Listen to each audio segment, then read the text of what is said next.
샬롬, 하나님의 평화가 여러분의 삶에 함께 하시기를 바랍니다. 오늘 우리가 읽은 말씀은 너무나도 잘 알고 있는 탕자에 대한 이야기입니다.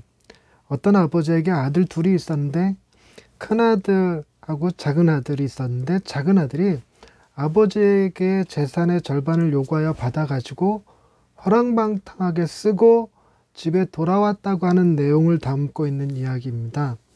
근데 둘째 아들이 집에 왔는데 맏아들인 큰아들이 그걸 굉장히 못마땅해 하면서 아버지가 작은아들을 집에 돌아온 것을 기뻐하여 잔치를 벌인 일에 불평을 쏟아냈고 잔치에 참여하지 않는 모습까지 다루고 있거든요. 참 특이하게 이 말씀의 마지막 구절을 보면 32절 말씀입니다. 이 내 동생은 죽었다가 살아났으며 내가 잃었다가 얻었기로 우리가 즐거워하고 기뻐하는 것이 마땅하다 하니라 하고 말씀하시고 더 이상 이야기가 없어요. 그래서 큰아들이 집에 들어왔다는 건지 안 들어왔다는 건지 알 수가 없습니다. 그래서 이렇게 미완성 구조, 마치 다음 시간에 이렇게 이야기되어질 것만 같은 이 구조가 여러 가지 궁금증들을 자아냈습니다. 왜 이렇게 미완료 형태로 이야기를 썼을까? 근데 이런 미완료 형태의 이야기가 이 탕자 이야기 말고도 하나가 더 있습니다. 그게 뭐냐면 요나서예요.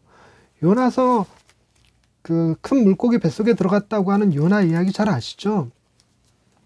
그 요나가 니누의 성에 가서 복음 회개하라 하고 선포하고 난 다음에 하나님이 그 니누의 성을 용서하시는 일이 벌어졌어요. 요나는 그게 너무 못마땅했거든요. 그래서 하나님한테 막 따져요. 하나님 왜 이렇게 하셨습니까? 막 이렇게 따지는데 그때 그 10절, 11절, 그러니까 요나서 4장 10절, 11절이 제일 마지막이거든요. 그러니까 그때 요나에게 하나님이 이런 말씀을 하십니다. 여호와께서 이르시되 네가 수고도 아니하였고 재배도 아니하였고 하룻밤에 났다가 하룻밤에 말라버린 이 박넝쿨을 아꼈거는 하물며 이 큰 성읍 니느웨에는 좌우를 분별하지 못하는 자가 12만여 명이요 가축도 많이 있나니 내가 어찌 아끼지 아니하겠느냐 하시니라 하고 이야기를 끝내요. 그래서 요나가 하나님 앞에 회개를 했다는 얘기도 없고 항변했다는 이야기도 없고 그냥 이러고 뜬금없이 확 끝나버립니다. 그런데 추측은 좀 해볼 수 있죠. 요나가 어떻게 됐을까? 요나가 하나님의 말씀을 듣고 생각이 변해서 니느웨를 비롯한 이방 국가들에 대해서 그의 마음이 좀 열려졌고 하나님의 마음을 알게 되고 이러지 않았을까 추정을 해봅니다. 왜냐하면 요나 이야기는 요나 자신밖에 모르는 이야기잖아요. 근데 요나서가 기록이 됐다는 것 자체만으로도 요나가 부정적으로 계속 살았더라면 하나님에 대해 원망하는 마음으로 살았더라면 쓰여지지 않았을 책이기 때문에 그래요. 그럼 이 누가복음 15장에 나오는 탕자의 이야기는 어떨까요? 탕자의 이야기에서 큰아들이 들어갔는지 안 들어갔는지는 알 수 없습니다. 알 수 없으나 무슨 생각은 들게 만드냐면 큰아들이 좀 철이 들고 좀 착하고 이런 듬직하고 그럴 수는 없을까 하는 기대는 좀 갖게 만들죠. 그런데 이 탕자 이야기 속에 나오는 큰 형이 형으로서 조금 아쉽다라는 느낌을 갖게 하지만 진짜 참 진정한 형에 대한 기대감은 좀 갖게 만듭니다. 어쩌면 예수님이 말씀하시고자 하는 것은 진정한 형이 있음을 탕자에게 진정한 형이 필요함을 얘기하시는 것 아닐까 하는 생각이 들기는 해요. 왜냐하면 누가복음 15장이 1절에 모든 세리와 죄인들이 말씀을 들으러 가까이 나아오니 바리새인과 서기관들이 수군거려 이르되 이 사람이 죄인을 영접하고 음식을 같이 먹는다 하더라.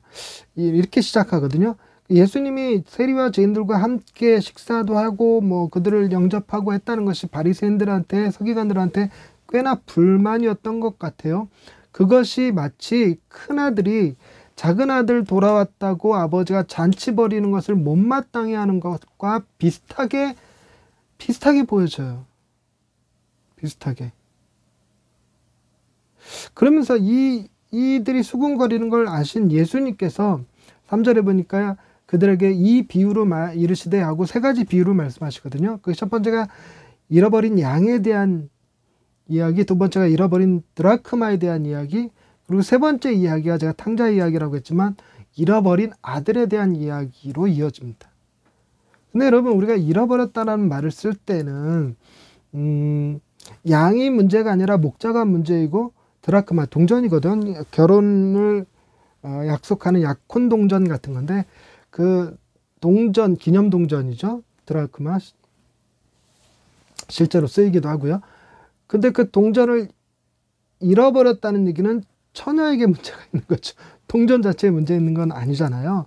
그러니까 예수님이 바리새인과 죄인, 아니 바리새인은 세리와 죄인들에 대해서 잃어버린 양이다, 잃은 드라크마다라고 얘기할 때는 그들에게 잘못이 있는 것이 아니니 그들을 너무 뭐라 하지 마.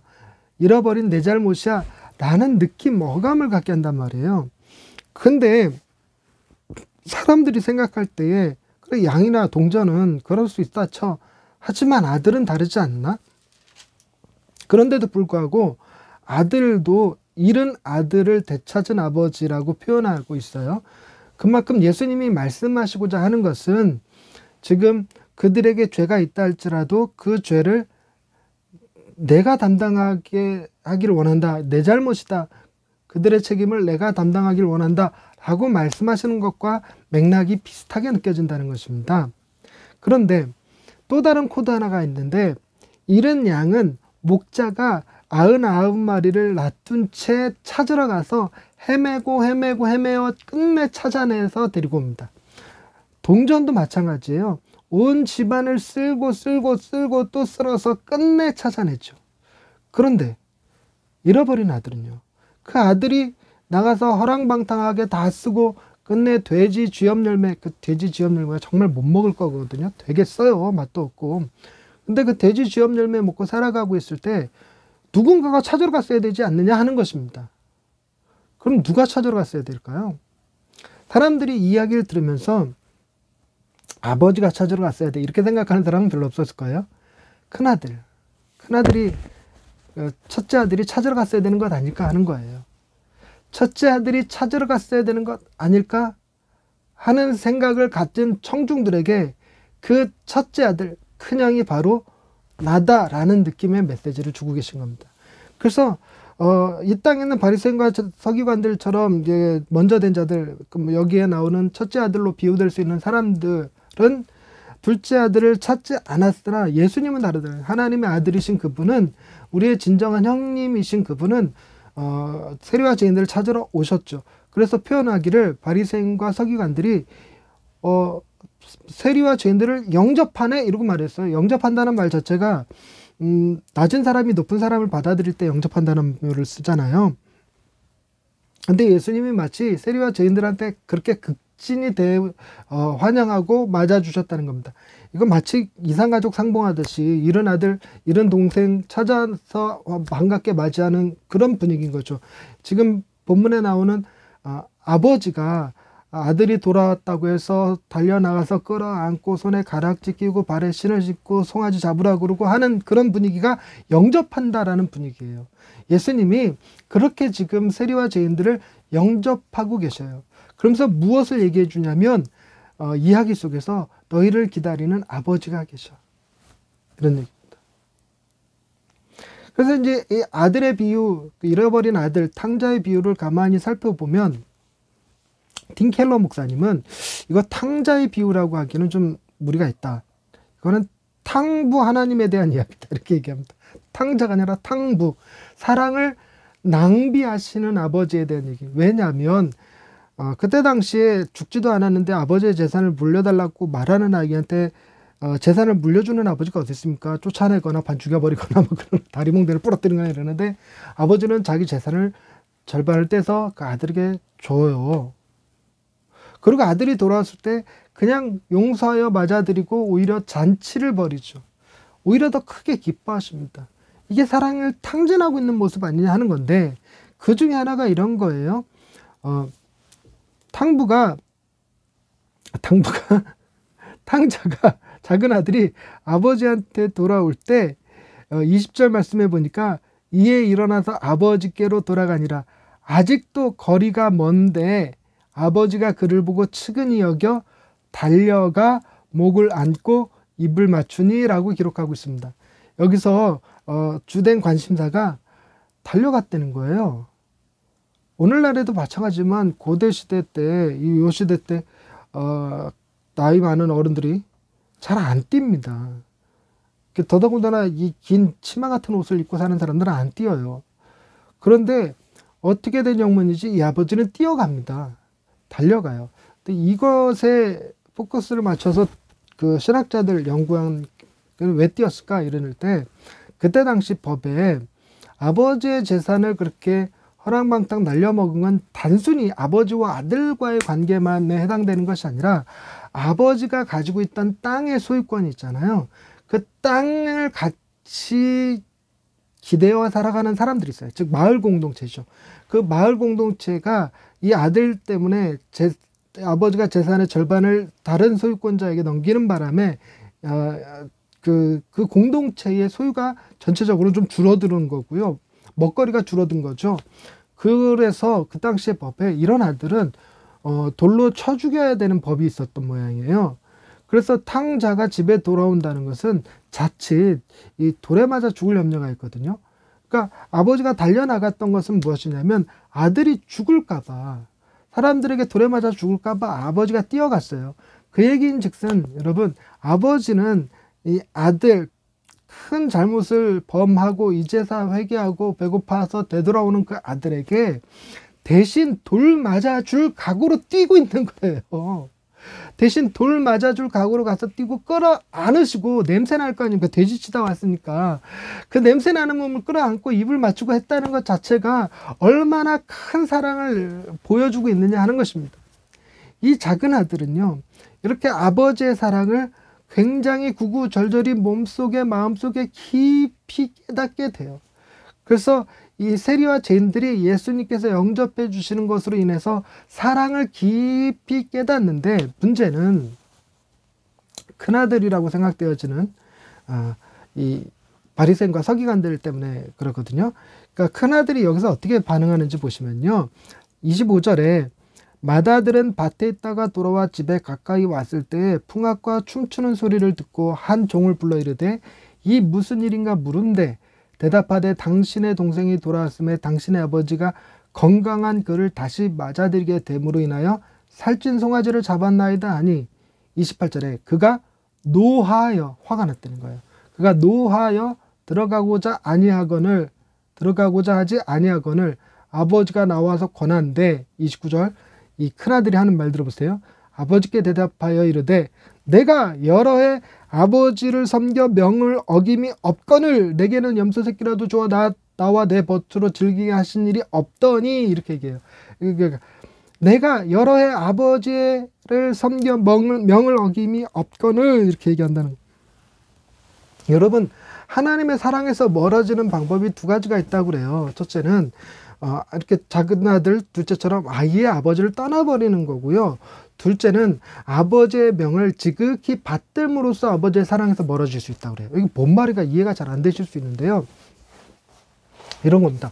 아버지가 율법을 주셨는데 율법을 안 지키는 것도, 율법을 안 지키고 율법을 지키기 싫다고 도망가 버리는 것도 아버지의 사랑을 저버리는 거지만, 율법을 주신 아버지를 아버지 화나지 않게 하려고 율법을 지키는 행위, 즉 아버지의 감정을 통제하려고, 그래서 아버지로부터 재산을 물려받을 목적으로 그 율법을 지키는 것 또한 그 사랑을 모른다는 거예요. 아버지의 사랑을. 저도 사실 이 개념을 처음 접할 때 쉽게 이해가 되지 않았습니다. 이거를 다른 말로 표현하면 이런 거예요. 태초에는 하나님이 천지를 창조하시고 아담과 하와를 창조했어요. 그래서 아담과 하와가 선악과를 따먹는 바람에 하나님으로부터 버려지는데, 이때 사람들의 마음속에 두려움이 들어왔다는 거예요. 하나님의 진노에 대한 두려움. 그래서 인간의 마음속에 저 깊은 곳에 근본 마음의 상태가 두려움입니다. 그래서 우리는 굉장히 많은 일들을 두려움 속에서 살거든요. 내일 일을 걱정하고, 뭐 코로나를 걱정하고, 건강 걱정하고, 자녀의 교육 문제, 친구 문제, 뭐 다양한 것들을 걱정하죠. 심지어 지구 반대편에서 벌어지고 있는 러시아와 우크라이나 전쟁에 대해서도 두려움을 갖고 있죠.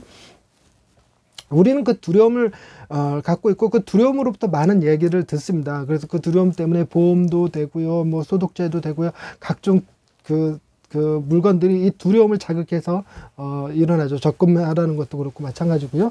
어찌됐건 인간은 이 두려움에 굉장히 귀를 기울이게 되어 있습니다. 근데 이 두려움의 근본이 어디서부터 온 거냐면 하나님의 진노로부터 온 거예요.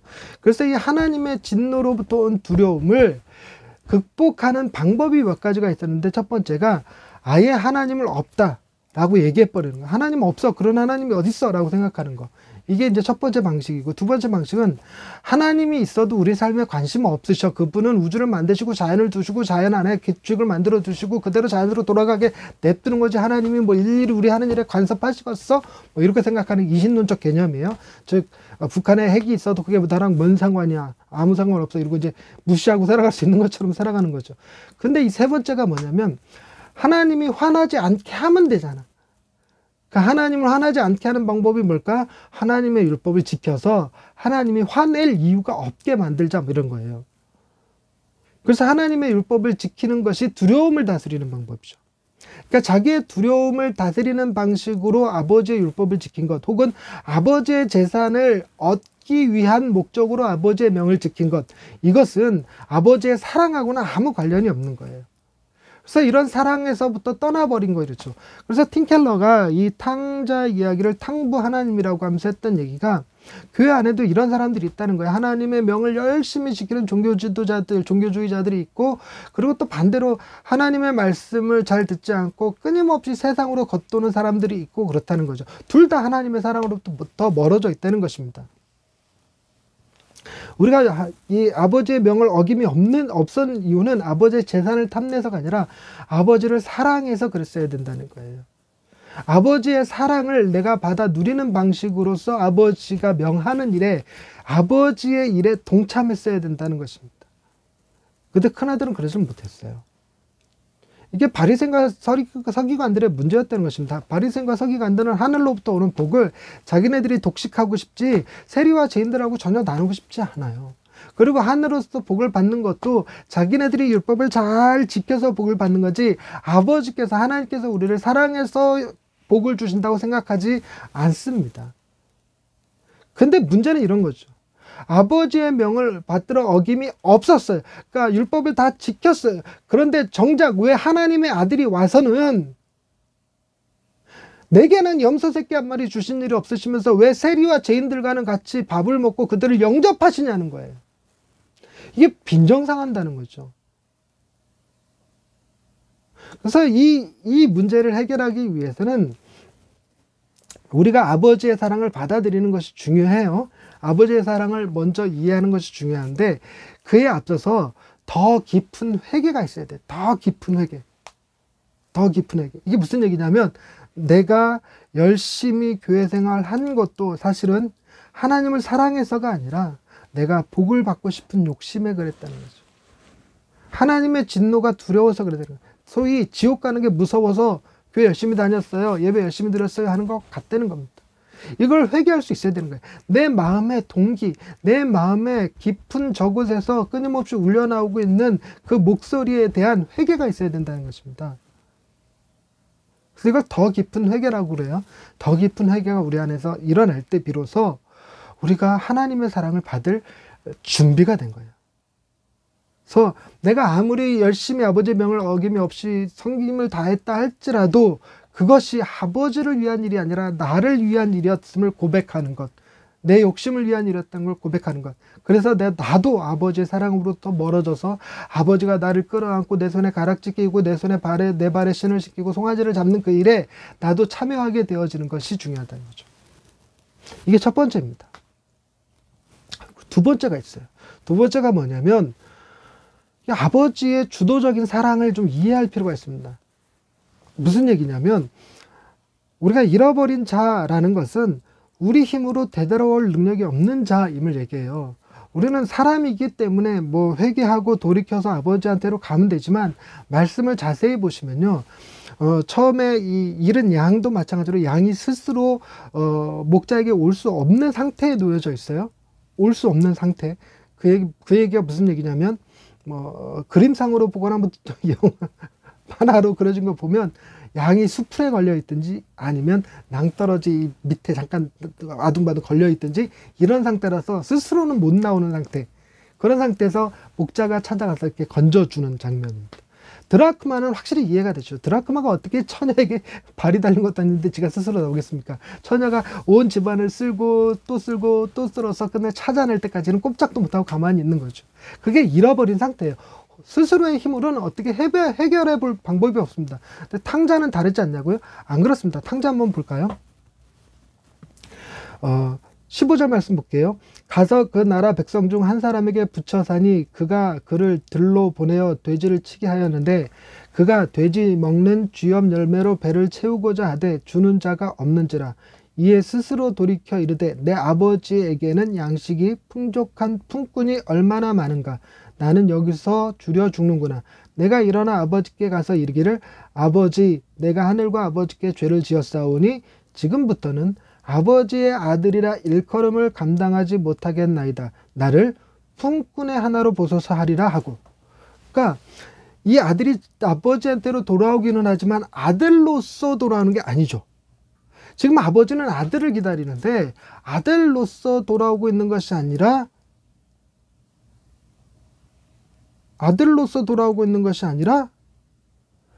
배고파서 품꾼으로 돌아오고 있다는 거예요. 품꾼. 품꾼이라는 말이 뭐냐면요, 보통 집안에서 먹고 사는 노예들, 일꾼들은 노예 혹은 일꾼, 하인이라고 부르고요. 품꾼은요, 집 바깥에 살면서 일거리만 받아다가 일해주고 그에 대한 싹쓸 받아서 먹고 사는 사람들을 품꾼이라고 그래요. 그러니까 집안에 못 들어오는 존재죠, 품꾼은. 근데 지금 이 탕자가, 둘째 아들이 집의 하인 정도로도 아니고 아이의 아버지 집 바깥에 살면서 품꾼으로 살면서 그저 아버지 집에서 일거리 받고 밥이나 좀 얻어먹고 살겠다 이러고 돌아오고 있다는 겁니다. 그러니까 이거는 진짜 회복이 아닙니다. 이건 아들이 자기 힘으로 스스로 회복을 못 시켜요. 이게 우리도 마찬가지 아닙니까? 우리 스스로 민망해서, 우리 뻘쭘해서, 내가 아빠의 아들인데 이 정도는 해줄 수 있는 거 아니야? 뭐 이러고 나갔다는 게 아니라 아예 그걸 못하는 거예요. 아들도 역시 아버지에게로 돌아오긴 했으나 아들로서 돌아온 것이 아니라 품꾼으로서 돌아왔습니다. 그러니까 잃어버린 상태예요, 여전히. 그래서 아버지가 주도적으로 이 아들에게 그래, 테스트 거쳐서 네가 잘하는지 안 하는지 봐서 뭐 이렇게 내가 너를 아들로 받아들이든지 말든지 한번 해볼게, 이게 아니라 오자마자 그냥 냅다 끌어안아 버려요. 그리고 목을 안고 입을 맞추고 막 그렇게 합니다. 그런데 21절에 보니까 아들이 또 이렇게 얘기해요. 이르되 아버지, 내가 하늘과 아버지께 죄를 지었사오니 지금부터는 아버지의 아들이라 일컬음을 감당하지 못하겠나이다. 시끄라! 그럴 필요 없어. 22절, 아버지는 종들에게 이르되 제일 좋은 옷을 내어다가 입혀라. 손에 가락지를 끼우고 발에 신을 씻겨라. 그리고 살찐 송아지 끌어다 잡으라. 우리가 먹고 즐기자. 이렇게 해버린다는 거예요. 엄청난 사랑을 부어주어서 이 탕자가, 둘째 아들이 동의를 하든 동의하지 않든 그 아버지는 아버지의 권위와 주권으로 아들의 지위를 회복시켜버리죠. 아버지의 더 깊은 사랑이에요. 아버지의 주도적인 사랑이죠. 우리가 회복될 수 있는 길이, 두 번째가 하나님께서 우리를 더 깊이 주도적으로 사랑해 주셨기에 가능한 일이라는 겁니다. 우리가 잘못한 것을 깨닫지도 못하고 회개하지도 못하는데 예수님께서 이 땅에 내려오셔서 우리의 모든 죄를 짊어지시고 십자가에 달려 죽으심으로 우리가 하나님의 아들로서 인정된 상태로 우리를 부르시잖아요. 우리가 무엇을 해서 하나님의 아들이 된 게 아니라 이미 모든 것을 다 갖춘 상태로 돌아오기만 해. 다 준비됐으니 돌아오기만 해. 그래서 불러주셔서, 그래서 우리로 하여금 하나님의 자녀가 되게 하신 거죠. 우리가 뭘 해서 된 게 아니라는 것입니다. 이게 두 번째 조건이에요. 세 번째 조건이 있으니 그게 뭐냐면, 첫 번째는 잃어버린 상태를 기억하고 더 깊은 회개를 해요. 더 깊은 회개.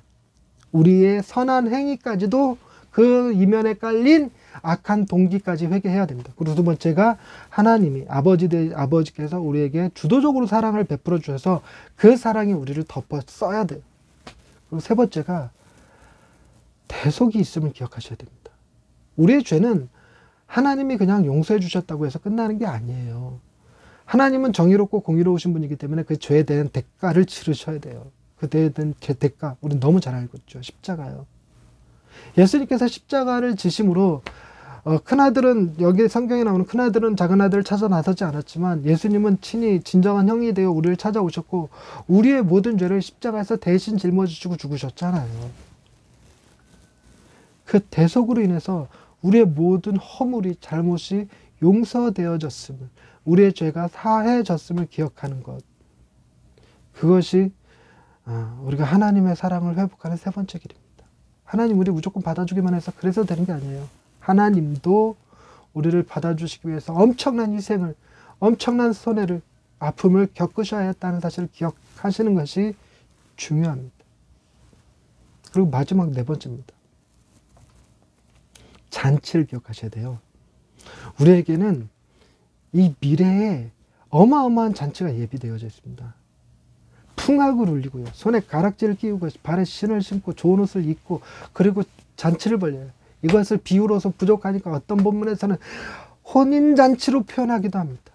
그냥 혼인잔치로 부족하니까 왕의 혼인잔치로 표현하는 비유도 있어요. 그런 놀라운 어마어마한 잔치가 우리를 위해서 예비되어 있어요. 오늘 그래서 이 이야기 쭉 이어지는 것들을 보면 양을 찾았을 때 목자가 어떻게 하냐면 6절에 보니까 집에 와서 그 벗과 이웃을 불러 모으고 말하되 나와 함께 즐기자. 나의 잃은 양을 찾아내었노라. 이렇게 얘기해요. 죄송합니다. 그리고 7절에 내가 너희에게 이르노니 이와 같이 죄인 한 사람이 회개하면 하늘에서는 회개할 것 없는 의인 99으로 말미암아 기뻐하는 것보다 더하리라 라고 얘기하고, 드라크마 이야기에서도 마찬가지입니다.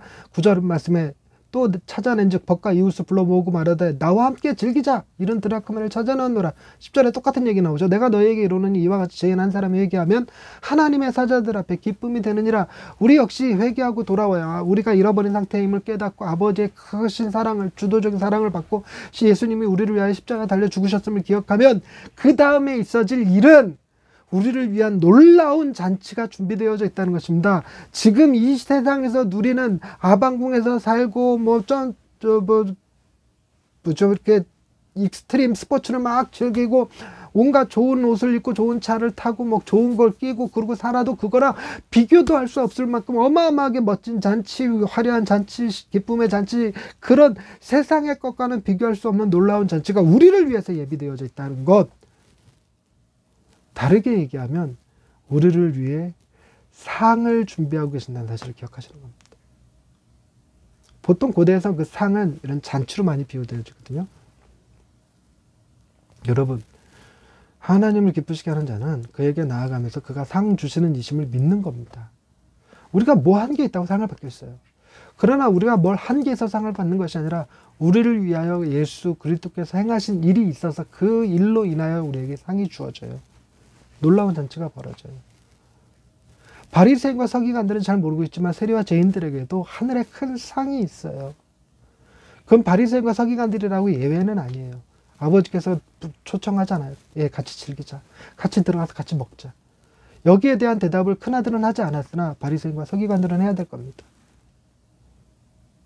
들어갈 건지 말 건지. 세리와 죄인들과 함께 식사하는 예수님의 식사 자리에 같이 앉을 건지 아니면 계속 비난하고 있을 것인지. 우리도 회개해야 돼요. 우리의 표면적 종교적 행위에 만족하지 말고 우리 그 근원의 내면에 들어있는 깊은 우리의 욕심들, 우리 잘못된 동기들에 대해서 회개하고 우리를 위하여 주도적으로 사랑을 베푸시고 큰 사랑으로 우리를 감싸주시는 아버지의 사랑을 경험하고 우리를 위하여 예수님께서 엄청난 희생을 치르셨으며 십자가에 죽으셨음을 기억하고 또한 우리에게 상이 예비되어져 있고 잔치가 예비되어져 있다는 사실을 기억하면서 여러분 하나님의 사랑을 온전히 여러분 마음속에 풍성히 회복되어지고 받아들여지고 누릴 수 있는 예양의 식구들 다 되시기를 바랍니다. 기도하십시다. 하나님,